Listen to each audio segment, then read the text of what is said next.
Hey everyone, get ready for the strangest scam story you'll ever hear.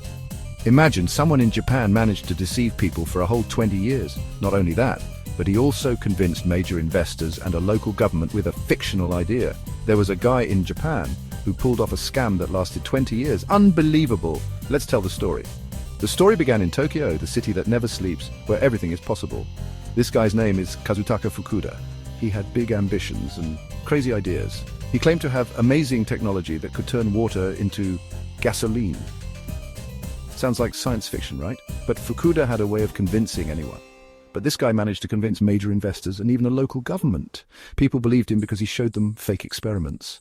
For 20 years, Fukuda collected millions of dollars, promising extraordinary results. But guess what the surprise was? All that money vanished into thin air. It was all a lie. People believed and invested, but in the end there were no real results. When people asked him for proof, he had nothing but empty words, and he got arrested.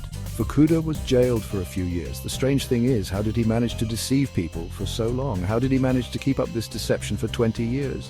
That's the art of scamming. This story teaches us that we shouldn't believe everything we hear, even if it comes from a convincing person. The investors who trusted Fukuda lost millions. Some lost all their savings, while others had to sell their properties to compensate for the losses. This story caused a huge uproar in Japan, and the media wouldn't stop talking about it. People were angry and shocked by what happened. Experts began to analyze how Fukuda was able to deceive people for so long. It turned out he had a strong network of connections and knew how to exploit people's trust. In the end, the court sentenced him to prison, but the damage was done. This story reminds us of the importance of verifying information before we believe it or invest in it. We must learn from these mistakes and be cautious in the future. Not everything that glitters is gold, and not every new idea is worth investing in.